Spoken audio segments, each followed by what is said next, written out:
About 3 p.m., the team gathered at Lindbergh Terminal to check in for our flight to Paris, France, en route to Leone Airport in Freetown, Sierra Leone, West Africa. We had a routine check-in, enjoyed the meals, movie, TV entertainment, and all our flights.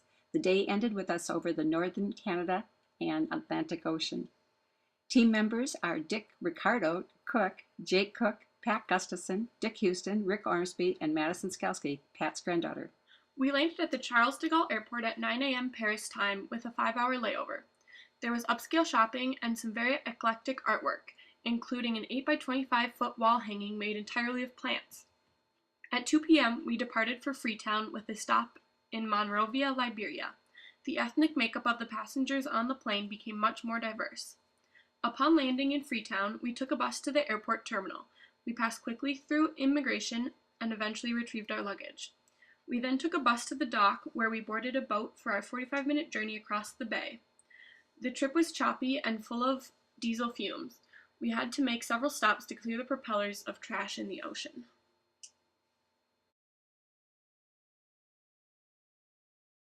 After having some troubles with locks, windows, doors, air conditioning, and plumbing, we all got together and had breakfast on the hotel terrace overlooking the Atlantic Ocean, a fish market, and hundreds of people going about the day's business. We were to travel to McKinney with Momo, our driver for the week. Ali Kamara and his uncle Lamine were several hours late in greeting us at the hotel and riding back with us to McKinney, so we decided to take an eye-opening tour of the capital city, Freetown, its government buildings, traffic jams, and people everywhere on the streets.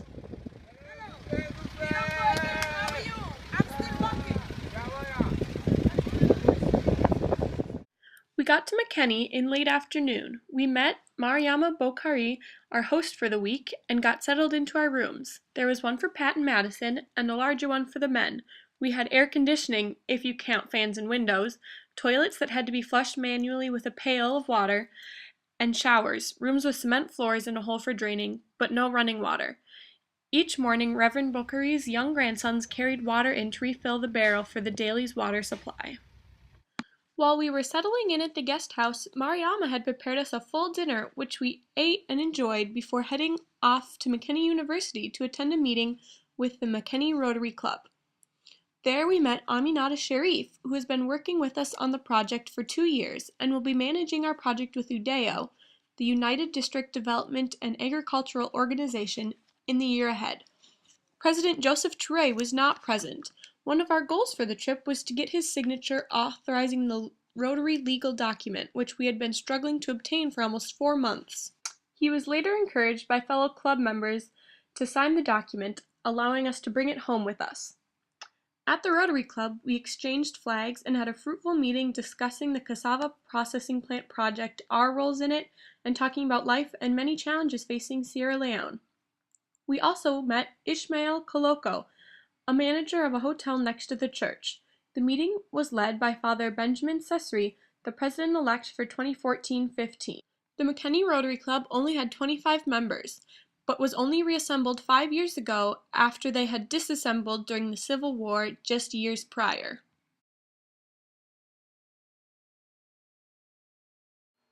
After breakfast, we headed for a celebration in the village of Matoko, one of 9 villages in the project where the processing plant is located. There were people from all 9 villages, plus UDEO staff, local politicians, and leaders.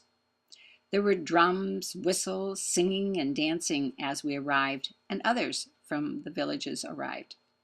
One of the boys danced and walked on his hands. It was hot and humid. Most of the team affirmed they had not sweat so much for a long time. The team sat at the guest table in front of the crowd. There was a loudspeaker and many speeches about Sierra Leone, village needs, Rotary project, education, etc. Rick gave a speech on our behalf of I Have a Dream. The speech emphasized that all who were gathered together in one way or another shared a dream. There was much excitement for the adults and children. They welcomed us with hugs, handshakes, and words of appreciation. The children loved the Rotary stickers that Jake brought for them. It was quite an experience, and we sensed how much the 2,000 people are counting on this project to improve their lives. It was quite humbling. It was noted that the women worked very hard, but they were not well treated by the men. Kids also work hard, doing housework, farm work, and caring for younger siblings. Some of the men, mostly Muslim, have up to 8 wives and 35 children. After dinner, Ali and Lamine took us to the marketplace. It was huge and full of activity. While Dick Houston was treating us to beef on a stick, some child picked his pocket of $100. We then went to what is regarded as one of the best hotels in the country. We enjoyed the surroundings of the pool, relaxed atmosphere, lively conversation, and drinks.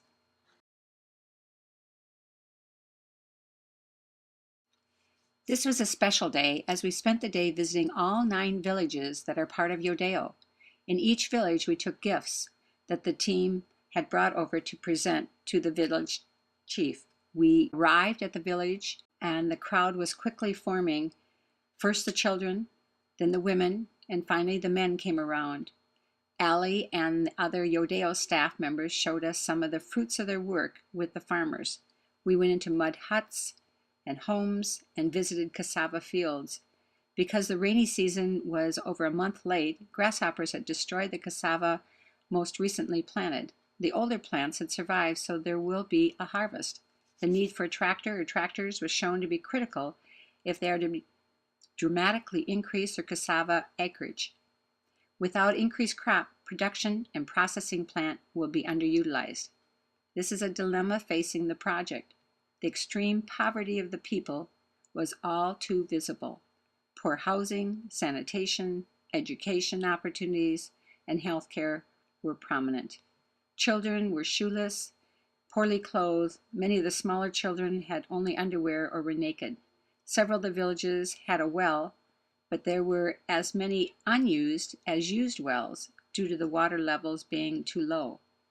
The team was reminded of Rick's phrase used at the Rotary meeting: "Our project will help the poorest of the poor on planet Earth." On the way home, we visited the section chief at his home. He has 15 villages in his section. The paramount chief in McKinney has 12 sections in his chiefdom.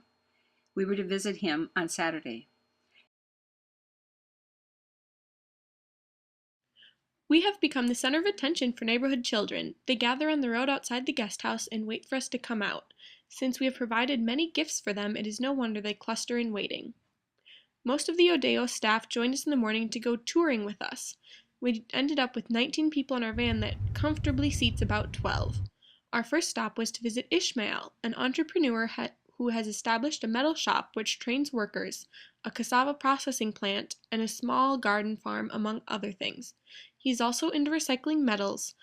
The shop uses recycled metals to make hoes, picks, and other implements. They recycle grain husks, oyster shells, and fish scraps to make poultry feed. One of the major goals of Ishmael's operation is to provide employment for young people, especially single mothers. The country very much needs factories and jobs outside of major cities. Many problems like crime and unemployment can be aided by providing jobs in villages and small towns. Our project focuses on these very issues as well. As we went back through McKinney, Ali provided us an audience with the paramount chief at his home. He has much power and authority over a large area and has been supportive of Udeo. He has given them over 900 acres of additional land for agriculture.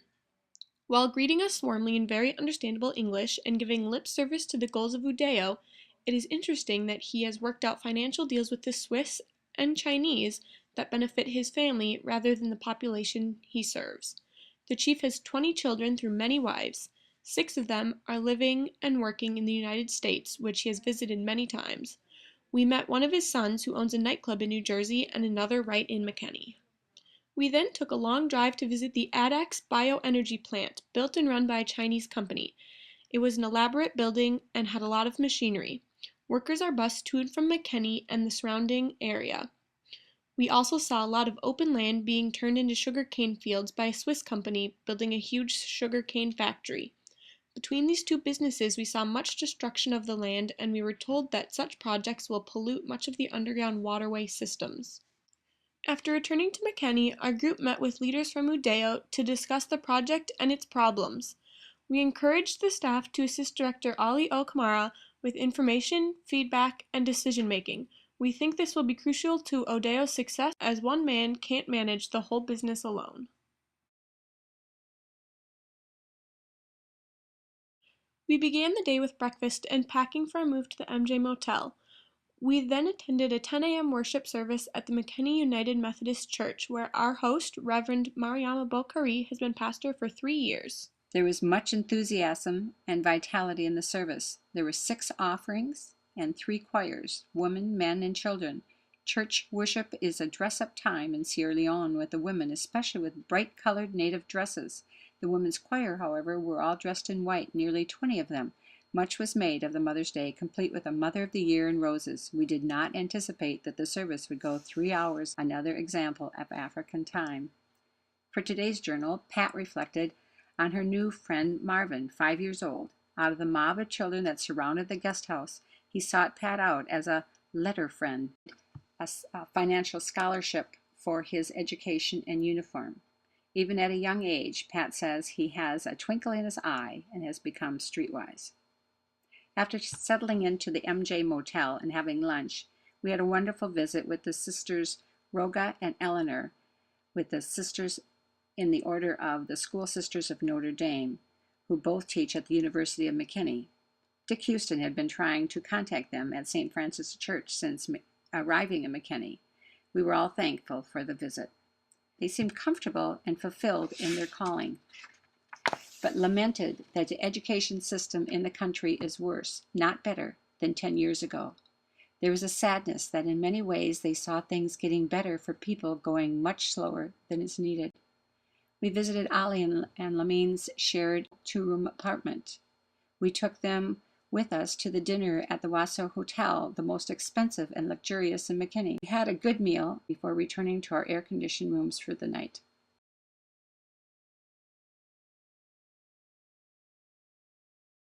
Before leaving McKinney to return to Freetown, we visited the preschool at the Methodist Church. They had 35 children and meet in the back of the sanctuary. The children and teachers greeted us enthusiastically and sang to us.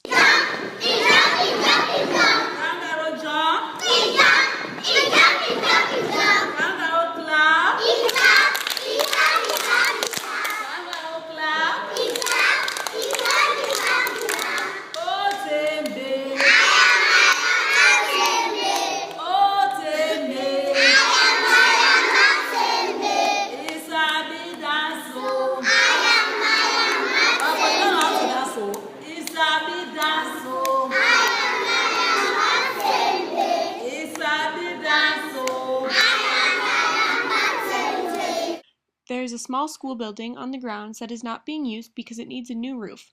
Reverend Bokhari said that for $2,000 they could put a roof and add a classroom onto the building. Rick Ormsby said he would request funds through a mission group in Minnesota to accomplish this. The journey to Freetown was very pleasant. Arriving at the Sierra Lighthouse felt like a homecoming. Some team members went into the city and shopped, while others rested and took in the creature comforts we had previously taken for granted. Dinner was at a Chinese restaurant on the beach. We had a private room. Leaving, we saw some fishermen had just brought a large catch of lobsters. On our final day in Freetown, our bus driver, Momo, had his daughter show us around Freetown. She brought us to a well-known international restaurant and to an indoor mall, or a big marketplace, where many of the team members purchased interesting goods. After the shopping, the team returned to the hotel for a final wash and rest before leaving for the boat dock and airport. We'd had a pretty stressful time making our way to the airport. We arrived to the boat dock at 6:30 p.m. to catch a 10:45 flight to Paris, when we were informed that our boat trip had already gone and there were no more Air France boats that evening. Fortunately, a streetwise Jake got us tickets, and a persistent Dick Houston befriended the boat captain so that we and our luggage would be on the boat. We arrived to the expected chaos of the airport and really weren't able to stop and relax until we were seated on the plane. The flight home seemed so much quicker than the flight coming. For one thing, the 5-hour differential worked for us rather than against us. The 5-hour layover at Charles de Gaulle Airport allowed us to have naps on the comfortable lounge chairs. We were glad to land in Minnesota and to once again experience weather in the 50s. Who would have thought? The reverse culture shock of paved streets with curb and gutter, manicured boulevards and lawns were a stark contrast from the environment over our experience on the other side of the world we lived in.